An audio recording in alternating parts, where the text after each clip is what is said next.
en Ecuador. Bien, ya está con nosotros Juan Grabois. Juan, gracias por estar, gracias por haber venido. No, por favor, gracias. Vos viviste en Ecuador, ¿no? Yo estuve en Ecuador 2 veces. Estuve cuando fue una protesta muy fuerte de movimientos sociales y pueblos originarios hace 2 años. Sí. Y creo que a nosotros nos tiene que servir el pavor de estas imágenes para evitar que esto llegue aquí. Y no está lejos, ¿eh? No está lejos, está en Brasil, Sí. está en Ecuador, o sea, el consumo y el comercio de cocaína está bajando hacia el sur porque en el norte el fentanilo ha reemplazado a la cocaína como droga principal de consumo local. Sí. Y la destrucción del tejido social, fundamentalmente a partir de una medida económica que se tomó en Ecuador hace 20 años, que fue la dolarización. Sí. Y la proscripción del presidente Correa, que cuando gobernaba hace 10 años, estas cosas no pasaban. No era un jardín de infantes, no era Disneylandia, pero estas cosas no pasaban. ¿Cuándo empiezan a ocurrir estas cosas y por qué ocurre? ¿Por qué toman un canal de televisión? ¿Por qué van a la universidad? ¿Por qué van a un centro comercial? Es una demostración de fuerza.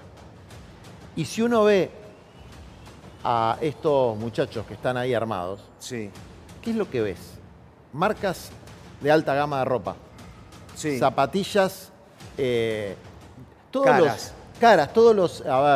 todos los objetos de estatus de una sociedad individualista y consumista, donde el que queda excluido de la posibilidad de acceder a ese mundo de consumo suntuoso es un pibe de 20 años, 19, 18, que no puede tener las mejores llantas, que no puede tener el mejor celular, que no puede tener la mejor gorrita, que no puede tener la mejor remera de las mejores marcas, se siente totalmente excluido y va a buscar en el delito lo que la sociedad no le ofrece. Ahora, Juan, en esa imagen vos hablabas con respecto a la ropa, ¿sí? Vamos a decir la marca porque es lo que estábamos viendo, una remera. Ahí está, mirá, el Legris tiene una remera Levi's, la campera es Adidas, hay otro con una remera que es de Nike, más allá de todo eso. Pero lo impactante son todos chicos de 20, 22 años. Por eso Esto es lo que es. Esto es la consecuencia de la destrucción del tejido social Sí. y la creación de una masa marginada de toda que es un territorio donde campea el narco, la narcoestructura y cualquier forma de criminalidad organizada que le da a esos jóvenes un lugar de identidad, que les da un lugar donde imponerse y convertirse en personas respetadas dentro de las comunidades más pobres. Sí. Y que les da incluso la posibilidad de desafiar a los poderosos del mundo formal. Sí. Canal de televisión, las universidades, los centros comerciales, fíjate, símbolos de la alta educación, del consumo y del poder mediático. Bien. Y esto está muy relacionado con otros actos espectaculares que se han producido no solamente en Ecuador, asesinato de presidentes, declaraciones de guerra contra la policía con explosivos, etcétera, que son formas en las que la destrucción del Estado y de la comunidad, bueno, termina pagándose caro. El individualismo extremo se termina pagando caro. Bien, Juan, fíjate a raíz de lo que vos decís, este es un presentador, ¿sí?, de este canal de televisión, le pusieron una granada en el bolsillo, tenía que dar un mensaje. Este es el mensaje, a raíz de lo que vos decías, Juan, es el mensaje de los narcos. Así el narco te deja el mensaje, dale. También será asesinado. Así como tú quieres asesinarnos a nosotros, tú acabaste de iniciar una guerra sangrienta. Si debemos morir por nuestro derecho a la vida, estamos dispuestos a morir y a matar a guía penitenciario, policía y a cada militar que encontremos dentro y fuera de la cárcel. No estamos jugando. Y a cualquier militar, policía que intente intervenir desde el interior van a enfrentar consecuencias nunca antes vistas en toda la historia del Ecuador. Ahí está el mensaje. Estamos dispuestos a morir si van a tratar de interrumpir. Esto es lo que dice el mensaje narco, Juan. Bueno, le dice al Estado, dice, muchachos, no se metan porque acá hay guerra. Pero vos fijate que incluso en una retórica, el muchacho este habla de derechos, Sí. ¿no? Del derecho a la vida. pero no está de fajina y con una gorra con la estrella roja de la revolución. Está con una remera Nike. Lo que está diciendo es, vos Estado te querés meter con mi modo de acceder a tu sistema, de tener tus productos, de tener tus marcas, que es el narcotráfico. Entonces, hay una paradoja muy grande porque, desde luego, yo acabo de ver el decreto del presidente donde cataloga como organizaciones terroristas a una serie de grupos y vos lees los nombres y parece una serie de ciencia ficción. Killers 24, los Tropicales Asesinos, el Club de las Feas, o sea, eso es el nombre de las organizaciones terroristas, no el Ejército Popular de Liberación o el Partido Revolucionario de Turkmenistán. Es decir, es la pelea sangrienta y brutal por el acceso a un mundo al que cada vez menos tienen acceso, que es el mundo del consumo, por los medios más brutales, que es el asesinato sin sentido. Y esto, ¿qué tiene que ver con la dolarización? Hay un punto de contacto, que es que la dolarización permite la aceleración de los flujos de droga, dinero. El dólar es el equivalente universal, es fácilmente transferible a cualquier lugar del mundo y los blanqueos, los mega blanqueos que se realizan cada tanto, como el que quieren realizar en la Argentina, ¿de dónde sale la plata que se blanquea? Bueno, un poco de evasión impositiva puede ser, un poco de corrupción puede ser, pero es plata del narco. Es decir, cuando llega un gobierno y te dice, voy a blanquear los dólares, y discúlpame, ¿de dónde salieron los dólares que vas a blanquear?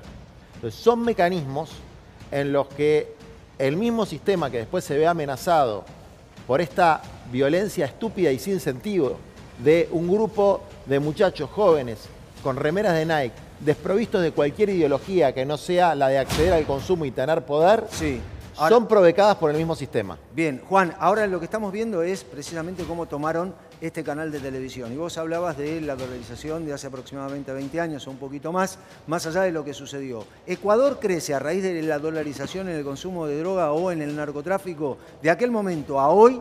Casi un 1000%. ¿Esto tiene que ver con la plata? ¿Esto tiene que ver con el narcotráfico? ¿O esto tiene que ver con ser permeable al narcotráfico en un país? Bueno, hay varias cuestiones que se van combinando. Es decir, la penetración, primero del Poder Judicial, que actúa en Ecuador y en otros países de América Latina como un instrumento del poder político o del poder económico.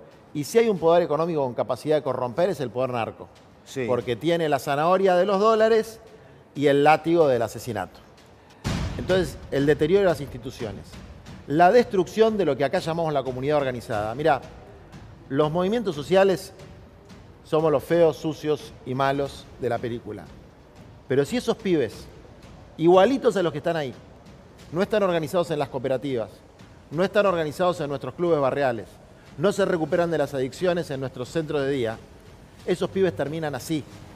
Entonces, cuando Macri habla de nosotros como los orcos, bueno, lo que tiene que hacer una persona de bien es ver estas imágenes y darse cuenta que cuando no está la comunidad organizada, cuando no hay un cura villero, cuando no están los que sostenemos el tejido social, lo que se producen son fenómenos de deshumanización. Juan, perdóname, un segundo, solo para decir que el que está hablando es un funcionario ecuatoriano que está contando lo que va a hacer con el estado de sitio. Miguel, perdón. Juan, ¿qué tendrían que hacer ahora los dirigentes políticos más importantes de Latinoamérica con respecto a lo que está ocurriendo en Ecuador? ¿Se tiene que apoyar al presidente y cuál puede ser una estrategia más en conjunto para combatir esta situación?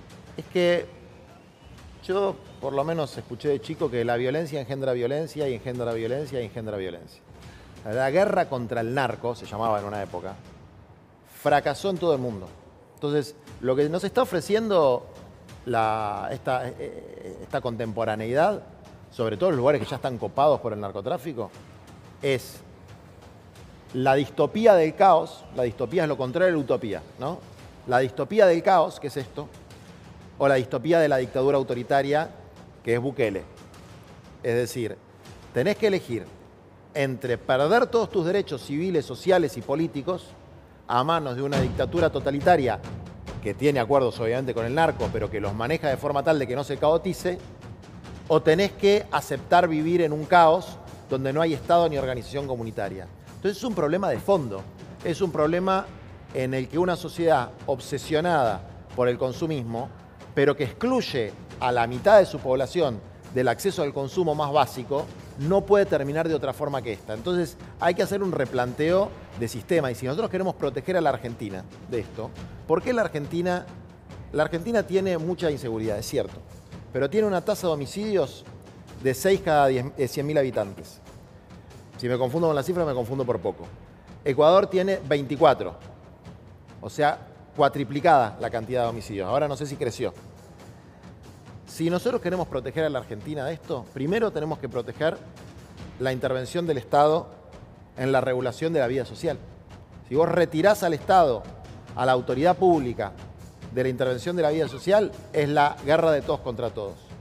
Segundo y más importante aún, Sí. mantener la organización comunitaria en esos territorios que fueron abandonados por el Estado y por el sector privado también, donde se acumula el sufrimiento, la pobreza y la desocupación, para construir un camino alternativo para esos pibes.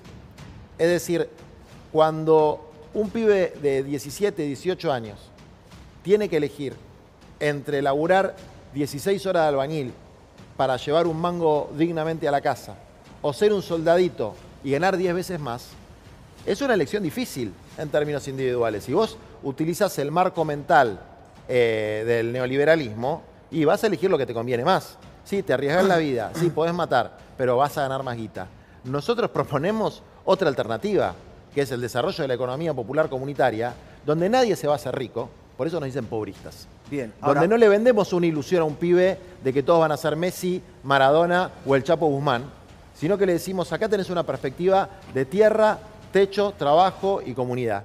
Y eso que en la Argentina todavía subsiste muy degradado, es lo que nosotros tenemos que defender. bien, mientras nosotros estamos hablando, también estamos viendo imágenes en vivo y en directo de lo que sucede en la Cámara de Diputados. Un día muy especial. Estamos viendo precisamente a Mariano Acuña de Barona. Justo estábamos hablando de estas cuestiones que tienen que ver también con la justicia, y recién veíamos a Rodolfo Barra, el Procurador General del Tesoro. Lucas. Ahora, Juan, preguntarte más que nada, hace poco tiempo en Rosario balearon la puerta de un canal, ¿sí? Esto fue de público conocimiento. ¿Crees que lo que está pasando en Ecuador puede llegar a la Argentina en poco tiempo?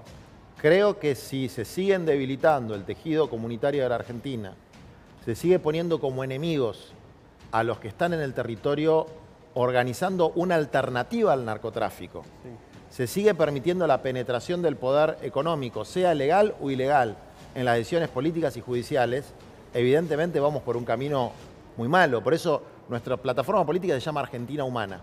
¿Qué quiere decir Argentina Humana? Es un nivel más bajo que la consigna histórica, por ejemplo, del peronismo, que era la felicidad del pueblo, la grandeza de la patria. Quiere decir, por lo menos no seamos caníbales, no nos matemos entre nosotros. Y esto plantea que cuando aparece Mauricio Macri y dice, insisto, las organizaciones sociales son los orcos, lo que habría que plantear es, te estás metiendo con los verdaderos enemigos que tiene el narco en el territorio, que son efectivamente el cura del barrio, la organización comunitaria, el club, la escuela. Te estás metiendo con el entramado social, que es la barrera de contención frente a la ofensiva de un negocio multimillonario, donde los que ponen la trucha pueden vivir en una barriada o ser pibes así, pero los que se llevan la torta después la blanquean cuando los diputados, senadores o presidentes sacan blanqueos y viven en Puerto Madero o viven en los countries del Delta. Es decir, cuando se produce ese fenómeno de desigualdad extrema, ausencia del Estado y destrucción de la organización comunitaria. Entonces, obviamente que la tendencia va a ser la deshumanización si nosotros no frenamos esta tendencia que se viene produciendo en la Argentina y que con el gobierno de Milei se acelera claramente. ¿Y qué es lo que te prometen a cambio? Te prometen seguridad a través del ejercicio de la violencia de la fuerza de seguridad. Eso, si uno ve lo que pasó en Colombia, puede durar un año, puede durar 2 años, pero después se termina transformando en un incremento de la violencia, porque el poder narco tiene capacidad de corromper esas mismas fuerzas de seguridad. Hay una cosa interesante en Rosario que yo aprendí durante la campaña, que me la puse a estudiar. ¿Vos sabés de dónde salen las balas con las que dispararon a ese canal? Pues es difícil conseguir municiones. No armas, balas. Conseguir municiones es muy difícil. Salen de las armerías del Poder Judicial y de las fuerzas de seguridad. O sea, que alguien se las da. Es lógico. Y vos, mientras más armas pones en la calle, mientras más permitís el ingreso de armamento pesado, mientras más pensás que vas a combatir un problema profundo a los balazos limpios, bueno, el resultante es que se van produciendo fenómenos de aceleración y alimentación de la violencia. ¿Esto quiere decir que no tiene que haber fuerza de seguridad? De ninguna manera. Hay que trabajar desde abajo, en lo comunitario, en el medio, que es con la fuerza de seguridad, profesionalizándolas, dándoles algún nivel de reconocimiento. Los problemas de salud mental y la tasa de suicidios en la fuerza de seguridad son las más altas que hay en cualquier sector ocupacional. Y por arriba, con el problema del lavado de activos de los ricos. Es decir, vos ahora vas a hacer un blanqueo, le estás lavando los activos a los narcos. Mira, hace 13 años que existe la ley antilavado en la Argentina. Hubo 13 condenas por lavado de activos. Relacionadas al narcotráfico, 2 o 3. Entonces, una por año. Bueno, ¿me estás jodiendo? Algo tiene que cambiar. Algún problema hay acá. Y vos fíjate que no se lo escucha mucho al presidente cuando habla tanto de la dolarización o cuando habla o a la vicepresidenta, que tiene más ganas de voltear al presidente que cualquier orco de Peronia, cuando habla de los militares. No se los escucha hablar de narcotráfico. Se los escucha hablar poco. No se los escucha plantear una alternativa realista para evitarlo. Se los escucha plantear la historia de la guerra contra el narco, que terminó siempre muy, muy mal. Bien, Juan, déjame vender esto nada más, déjame mostrar esto y después seguimos. Lo diste todo, te duele todo, relajá tus músculos. CBD Cream con cannabidiol, efecto relajante y antiinflamatorio. Mira. CBD Cream con cannabidiol. Combina las propiedades del mentol y el alcanfor. Alivia el dolor en las zonas afectadas. Entrá a laboratorioquilab.com.ar y conseguilas. CBD Cream. Bienestar para tu vida. Bien, ahí estamos viendo lo que sucede en la Cámara de Diputados. Castillo, se quieren quedar con YPF. Esto dijo Cristian Chipi Castillo. Hacen negocio con la deuda. Parte de la declaración del dirigente del Frente de Izquierda. Quieren cerrar el Congreso. Esto es lo que dijo el Chipi Castillo. Ahora, Juan, te pregunto con respecto a la declaración de Castillo y con lo que hablábamos hace un rato y lo que acabas de contar vos. ¿Sí? ¿Está en riesgo en este momento la democracia a raíz de lo que estamos viendo, lo que estamos escuchando en el Congreso o no? Que hay un claro debilitamiento de la democracia en un planteo cuasi monárquico de establecer nuevas reglas del juego a través de un decreto de necesidad de urgencia, cuando, por ejemplo, se plantea como urgencia crear sociedades anónimas deportivas, que yo sepa no es ninguna urgencia de la Argentina, bueno, evidentemente es una violación a los principios constitucionales elementales. Pero yo, para hablarle a la gente, ¿con quién se está metiendo el gobierno de Milei y Villarroel cuando hace este DNU, hace esta mega ley, o algo que está tapado casi por la cortina de humo de estas discusiones, que es la brutal devaluación del 118% que nos llevó a tener más de un 30 y pico por ciento de inflación en diciembre? Bueno, se está metiendo primero con tu hogar, con la mesa de cada día. No porque antes era fácil ir al supermercado o al almacén, sino porque ahora te clavaron en un mes la tasa de inflación de un cuatrimestre. En 3 meses va a ser la tasa de inflación de un año. Es decir, hay una aceleración enorme de la inflación y es muy probable que haya una nueva devaluación hacia marzo. Se están metiendo con tu casa porque derogaron la ley de alquileres, que podía ser mejor, peor, pero era una ley. Ahora no hay ley. Entonces todo el mundo que está en situación de inquilino está absolutamente desesperado porque no sabe qué aumento va a tener que pagar o qué aumento no va a tener que pagar, y encima te clavan las tarifas. El que tiene su propia casa y que alquila peor, desde el ABL hasta luz, gas, agua, andás a ver cuánto vas a tener que pagar en enero o febrero. Ahora se está metiendo con tus ahorros. La licuación de los ahorros, de los plazos fijos, le sacaron la tasa de interés, sumado a que se está devaluando la moneda, es una confiscación. Ellos que decían defender la propiedad privada, es una confiscación de la propiedad privada de la clase media y de los humildes, destruyendo el salario, las jubilaciones y el ahorro de los argentinos. Bien, Denis. Ahora, Juan, a ver, si Milei y el equipo va para atrás con el DNU, con la ley de bases, esto a él y al todo el Ejecutivo, ¿lo debilita o legitima su poder porque oyó lo que habla el pueblo, lo que quiere el pueblo? Yo te puedo hablar desde una posición de oposición política. Sí. El ideario que plantea el gobierno de Milei, el programa del gobierno de Milei, es un programa antidemocrático, antinacional y antipopular. Donde los elementos novedosos que traía, que uno puede decir, esto yo lo banco, es, bueno, hay que eliminar los privilegios de casta de los políticos, de los legisladores, del Poder Judicial. Bueno, yo hasta ahora no vi que hayan eliminado ningún privilegio. Eso le daba legitimidad. Dijo que iba a terminar con la inflación. Todas las medidas son inflacionarias. La inflación se está acelerando. Y esto no es un plan de gobierno, es un plan de negocios. Si vos ves el decreto, en cada artículo del decreto hay un negocio atrás. Entonces, desde luego que el gobierno tiene que retroceder porque el daño que provocaría en la Argentina en el corto, mediano y largo plazo de aprobarse todo este paquete de medidas, sumada a la que ya tomó, que fue la devaluación brutal, es un daño irreparable. La entrega del Fondo de Garantía de Sustentabilidad de los jubilados.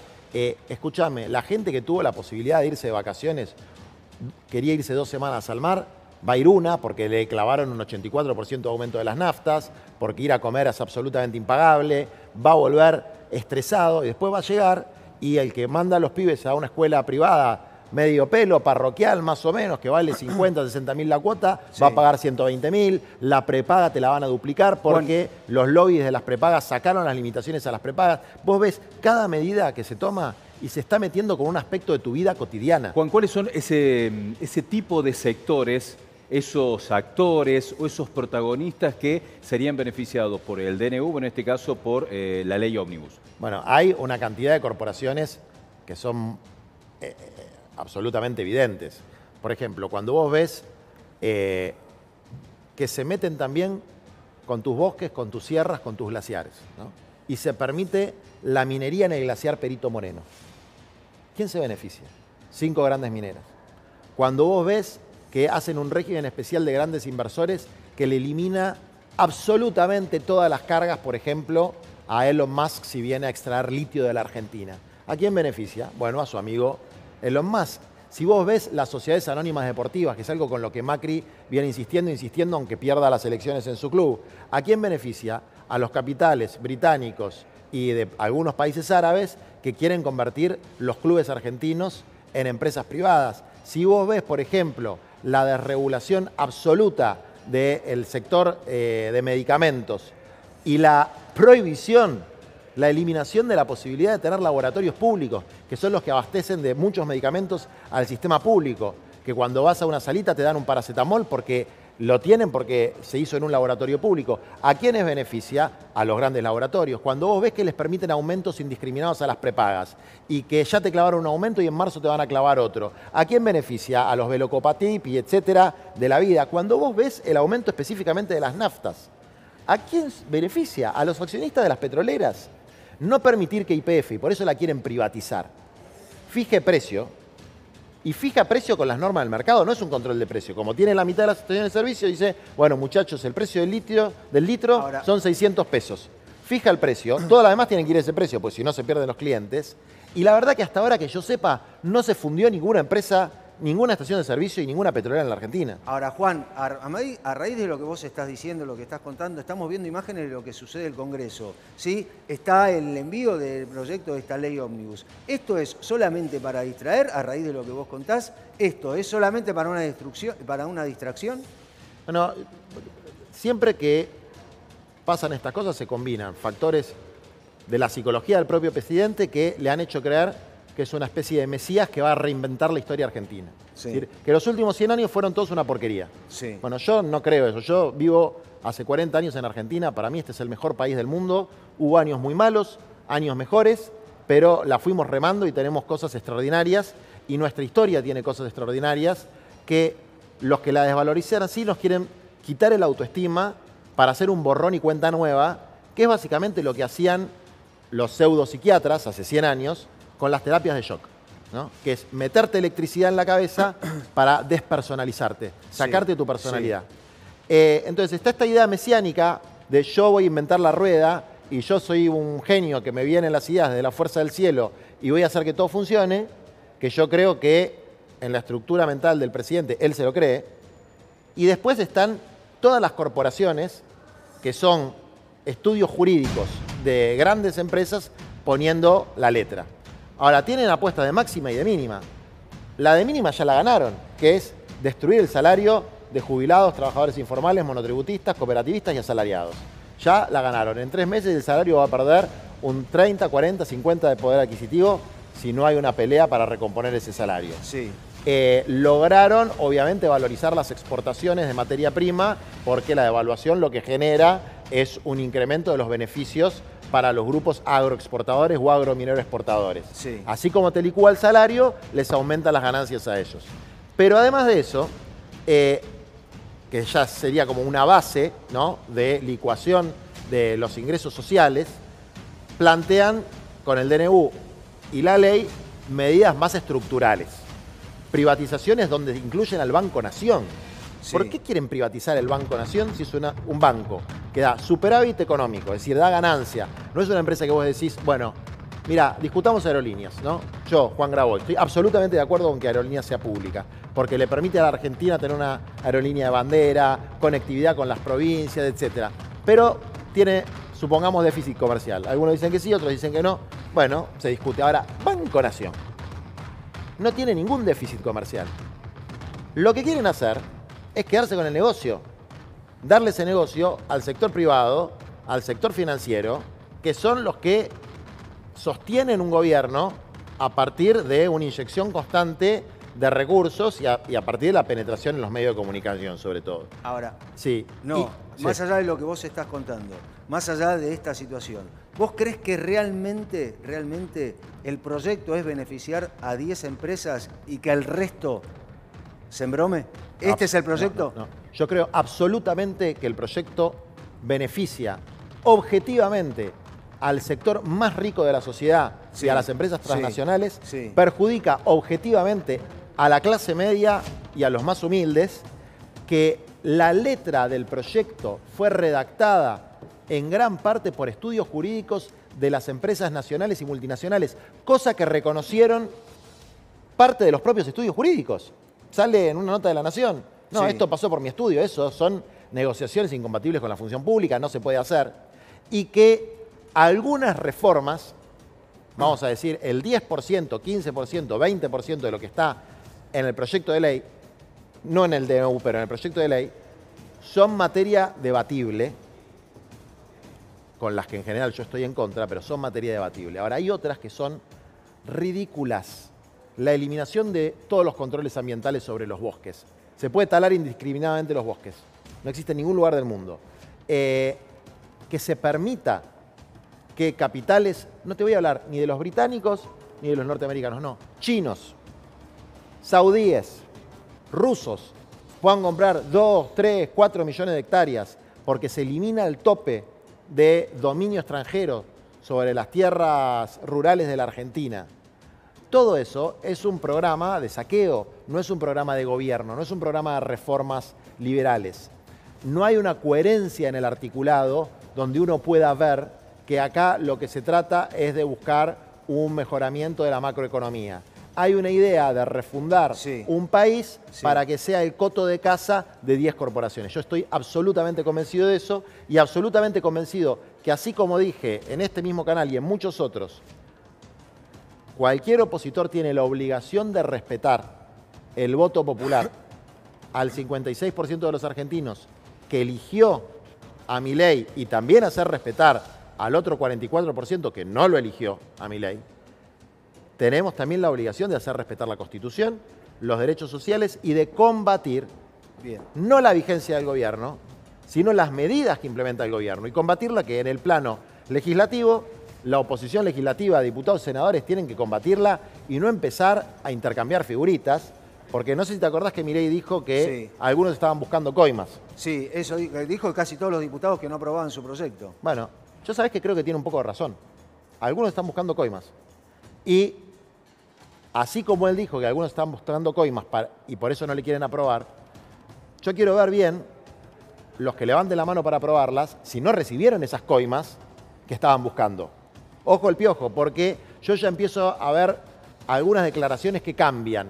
Gente que decía, esto no se puede aceptar de ninguna manera, gente que dice, bueno, no está tan mal, por ahí a modificar algún artículo, cambiar otro. Entonces, yo ya empiezo a olfatear la ruta del dinero por ahí. Que efectivamente que puede llegar a suceder. Algo está pasando. Bien. Entonces, el plano legislativo, el plano judicial, Sí. meter las acciones judiciales, el plano ciudadano, la movilización. El 24, cuando haya paro, todos los que queremos defender nuestra mesa, nuestro hogar, nuestros ahorros, nuestro trabajo, nuestra jubilación, nuestros clubes, nuestros artistas, nuestra ciencia, nuestros recursos naturales, tenemos que salir a la calle. Bien. Nos guste la CGT o no nos guste. Y el último plano, que esto lo quiero decir y quiero transmitírselo a quienes nos están viendo, Sí, que es el más silencioso, que es el plano de la solidaridad, que es estar cerca de cualquier persona que por esta situación novedosa o que ya venía desde antes con una situación de zozobra social, de cualquier familia que se queda sin casa, que va a cartonear, que tiene que estar pedaleando 14 horas por día para ganarse el pan, que está vendiendo en la calle, que unamos, sobre todo los sectores de clase media y la juventud y la gente grande y toda la gente buena que hay en nuestro país, que seamos solidarios. La batalla de la solidaridad. Un comedor, una olla popular, un merendero, salir a preguntar, a dar una mano. Si vemos que están basureando a un laburante porque se gana el mango en la informalidad, defenderlo. Si alguien tiene ganas y tiene fuerza, ayudarlos a organizarse para defender sus derechos. Es decir, de esos dirigentes que todavía no conocemos, Sí. que van a aparecer, porque en los momentos de crisis aparecen en la Argentina, cuando levantás cualquier piedra, aparece alguien que quiere agarrar el bastón del mariscal y organizar su barrio, su club, organizar la cuadra donde hay problemas en la calle. De ahí van a salir los nuevos dirigentes y eso es lo que va a impedir que los descartados y los excluidos de este nuevo gobierno totalmente antipopular terminen siendo presa del narcotráfico. Juan, mientras tanto seguimos viendo al ministro de Justicia, Mariano Cunha Libarona, que está exponiendo en la Cámara de Diputados, y la imagen que veíamos recién es también lo que sucede precisamente ahí, en la Cámara de Diputados. Miguel. Juan, ¿qué le decís a los argentinos que no creen en la solidaridad, que no les importa, por ejemplo, que se vendan tierras, que simplemente están pensando que si Javier Milei avanza con el DNU o con la ley ómnibus, a ellos sí les va a ir bien económicamente porque están convencidos del relato del presidente Milei? ¿Qué le decís a esos? Yo, dos reflexiones. Yo no creo que nadie pueda ser feliz y nadie se pueda realizar en una sociedad que no se realiza y que es muy difícil ser feliz cuando alrededor tuyo hay gente pasando hambre, hay gente sufriendo, y creo que la mayor parte del pueblo argentino eso no lo quiere. Y que cada uno desde su campo de acción y su posibilidad intenta dar una mano. Eso es la mayor parte de los argentinos. Al que no le importa nada la vida del otro, al que desprecia la vida del otro, no tengo mucho que decirle. Le deseo que se mejore, que Dios lo ayude y que ablande su corazón, porque la vida que eligió es una vida muy triste, ¿no? La del aislamiento individualista y me cago en todos menos en 3 o 4 que me rodean. Al que piensa que con esto le va a ir mejor y va a ganar plata, yo a los hechos me remito. Acá no hay dólares, ¿eh? El señor prometió que la gente iba a tener dólares y lo que tiene son pesos devaluados. Y si llega a haber dólares va a haber muy pocos y para muy poca gente. Acá los mercados festejan, pero cuando vas al supermercado, si festejás, estás loco, porque es absolutamente imposible comprar cualquier cosa. Antes era difícil, ahora es imposible. Entonces, y esta idea de, bueno, en 2 o 3 meses se va a resolver. Ya el presidente Milei, que tiene como virtud que a veces tiene una sinceridad brutal, dijo 15 años. Alguien que te promete resultados a 15 años, y qué sé yo, en 15 años el calentamiento global, el mundo va a cambiar un poquito. Es decir, te dice, yo voy a refundar el país y en 15 años se van a ver 1/3 de los resultados. Pero si hace no tanto podíamos vivir mejor.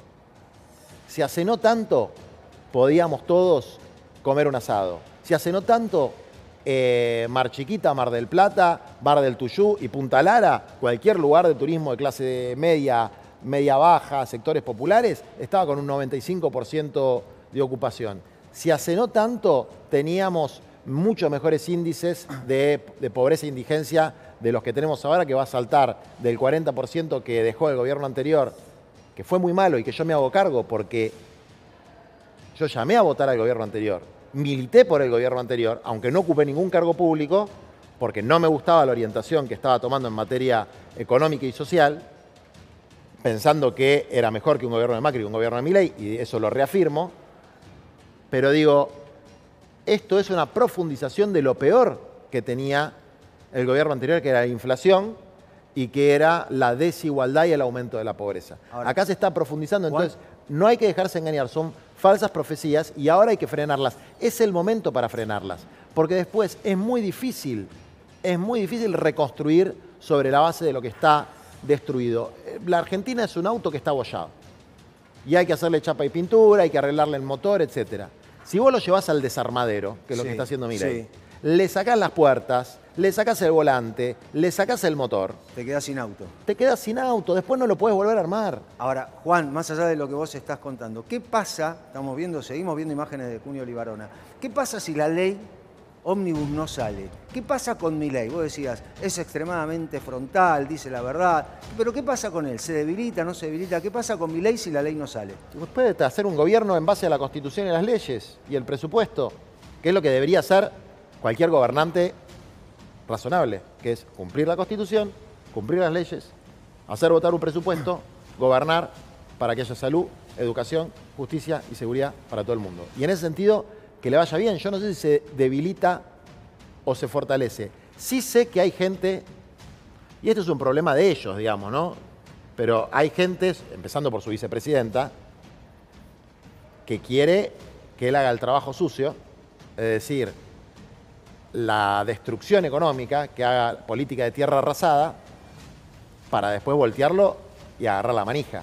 De eso no me cabe la menor duda, ¿no? Salió una nota muy clarita en el Financial Times. Salió ayer la nota. Bueno, el principal medio de comunicación de los sectores financieros británicos, donde básicamente decían que Milei era un tipo inestable, que era un loco y que no iba a terminar su mandato, y que Victoria Villarroel era políglota, linda, buena, inteligente y muy estable. Juan, disculpame que te interrumpa. ¿Vos realmente creés que Villarreal quiere voltear a Milei? Y no sé, ¿Vos lo creés realmente? Yo si fuera Villarroel y sale ese artículo, no lo retuiteo. Ella lo retuiteó y después lo borró. Sí.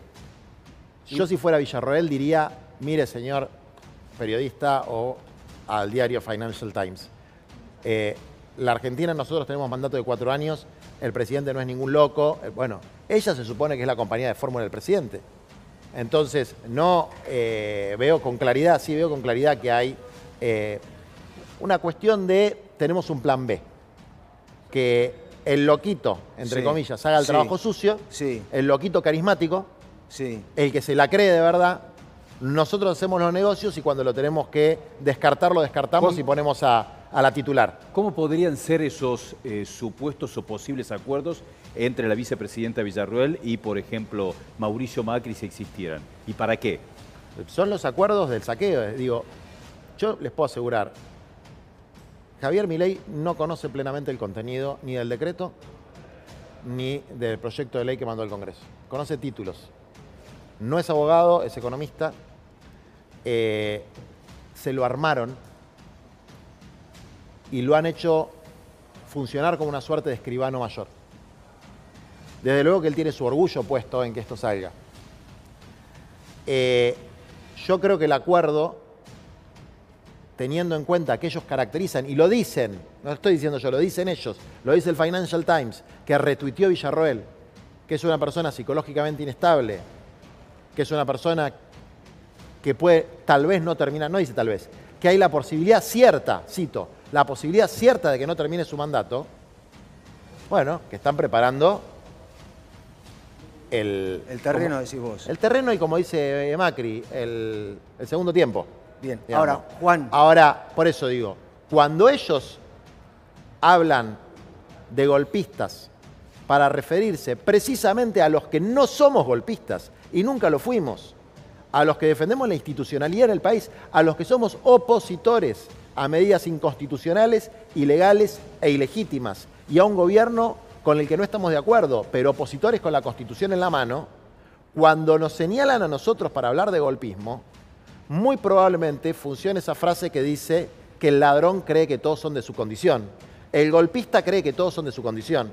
y el partido militar en la Argentina, Sí. no las Fuerzas Armadas que han sido democratizadas, donde hay gente honesta y patriótica, sino el partido militar de los viejos genocidas está agazapado detrás de la figura de Victoria Villarroel. Bien, iba precisamente a eso. Juan, ya se suman Fede Frick y Tamara Besares, pero te quería preguntar, ¿quién específicamente está atrás de Villarroel?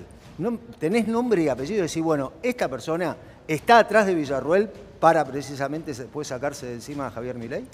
Yo creo que hay que ver el proceso más que los nombres. Es decir,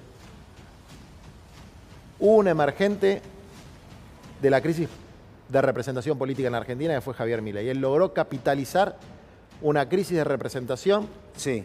que se produce porque los partidos tradicionales, Juntos por el Cambio por un lado, el Frente de Todos por otro, durante 2 gobiernos, el que empezó en el 2015 y el que empezó en 2019, incumplieron su contrato electoral. Es decir, Macri asume diciendo pobreza cero, por ejemplo. Sí. Bueno, te clavó 7 puntos más de aumento de la pobreza. Alberto asume diciendo vamos a empezar por los últimos para llegar a todos. Ni empezó por los últimos, ni llegó a todos. 2 partidos tradicionales no cumplieron sus promesas.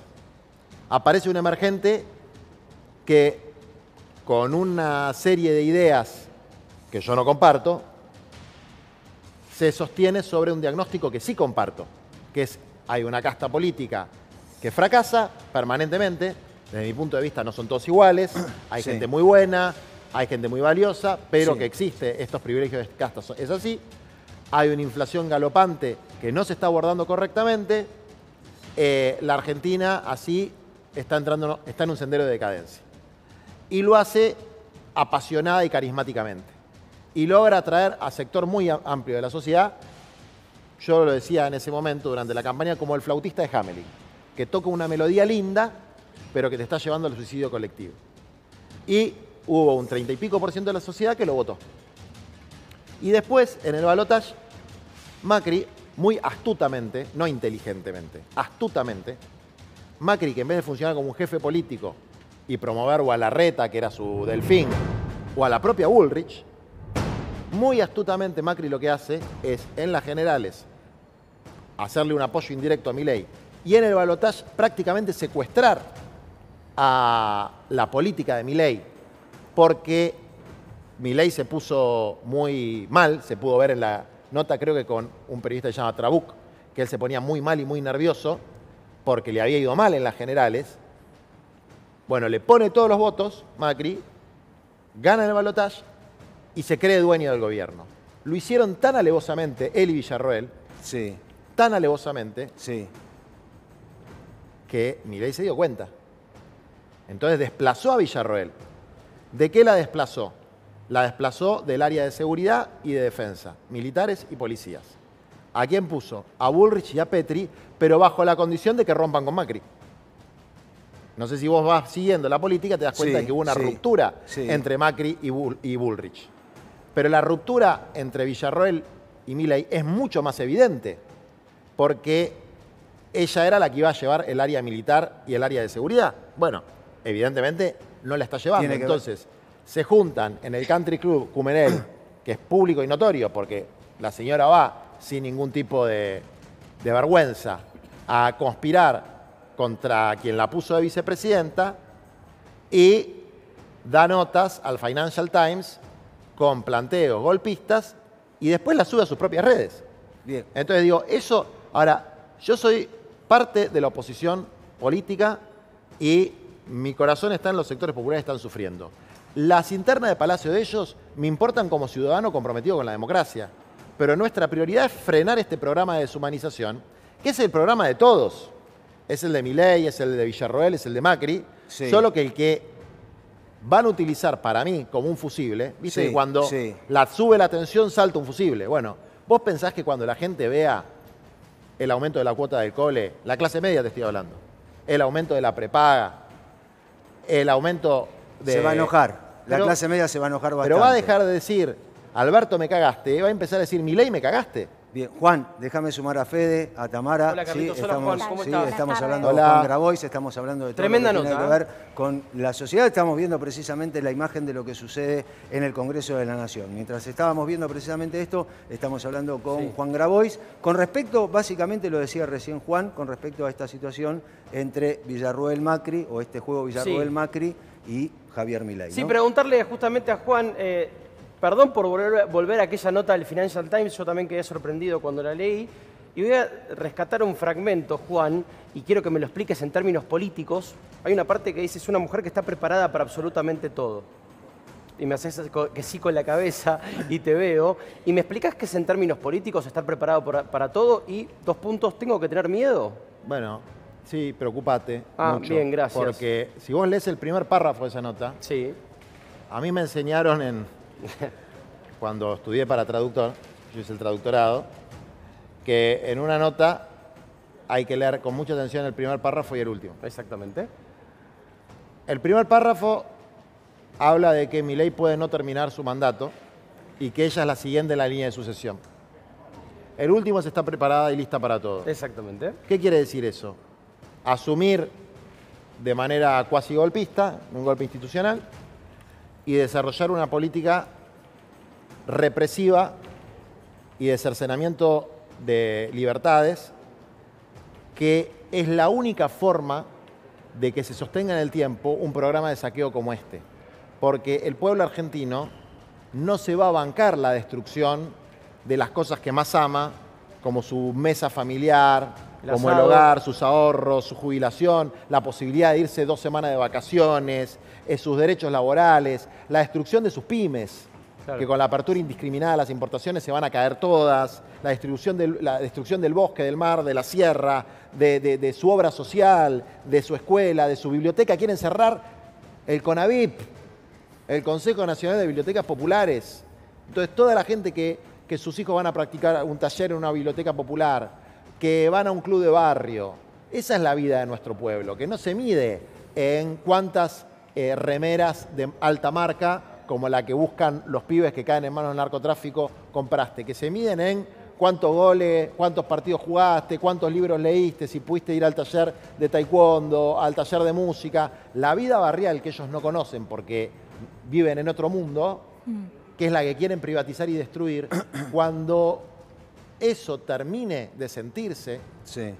la gente va a protestar. Claro. Y no cierra con la división de poderes que establece nuestra Constitución y con el derecho a la protesta que establece nuestra Constitución, un proyecto económico de estas características. Por eso cuando dice está dispuesta a todo, quiere decir que está dispuesta a todo.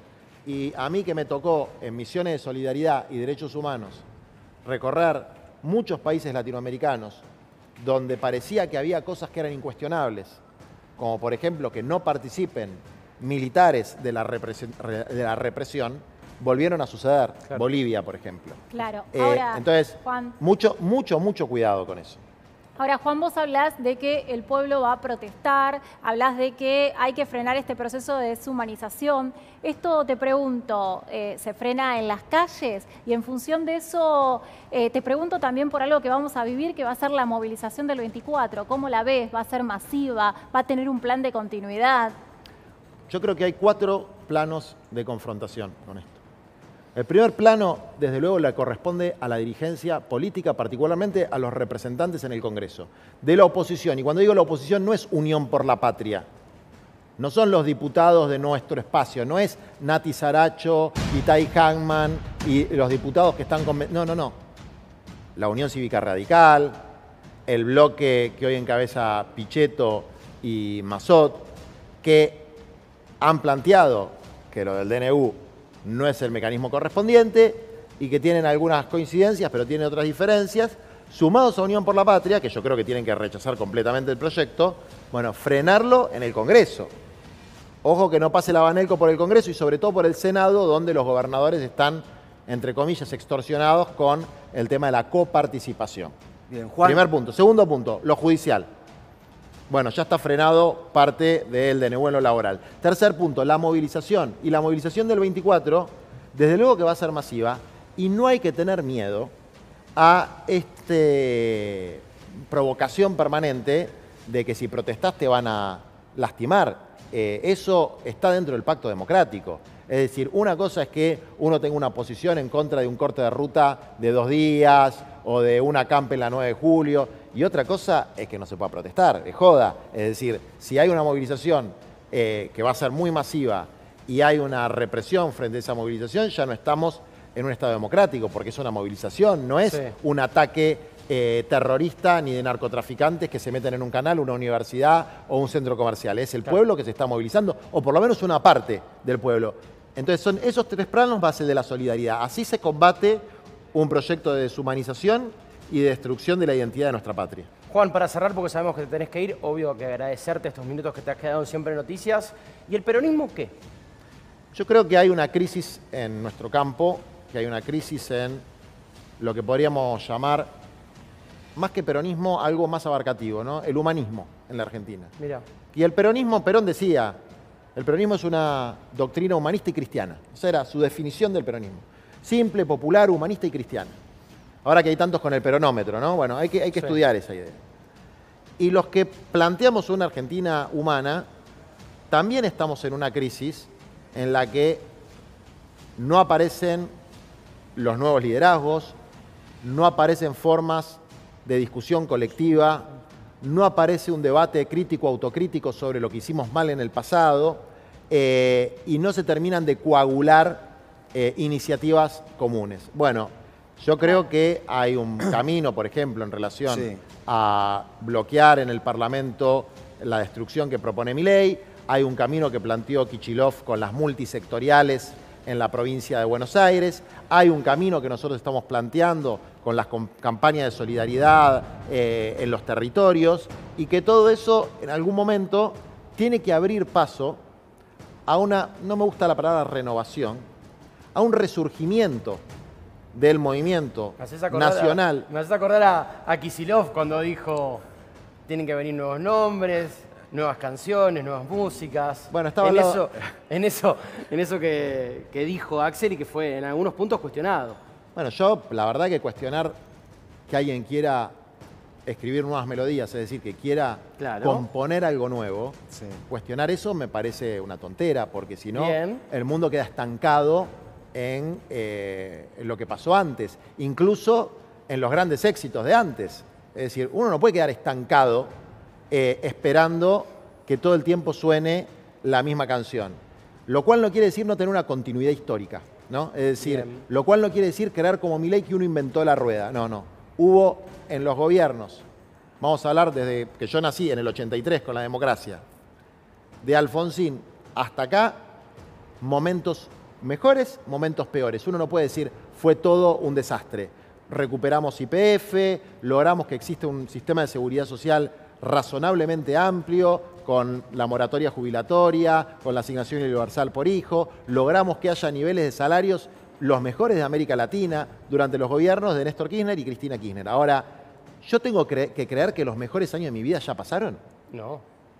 Es decir, yo tengo que creer que, según algunos era el 25% de pobreza cuando se fue Cristina. Ahora estamos en el 50%, doble. Yo tengo que creer que el mejor país que puedo aspirar es un país con 25% de pobreza. Ni loco. No, porque además sería como entregar un partido, ¿no? Entonces un partido, yo quiero... hablando de fútbol, ¿no?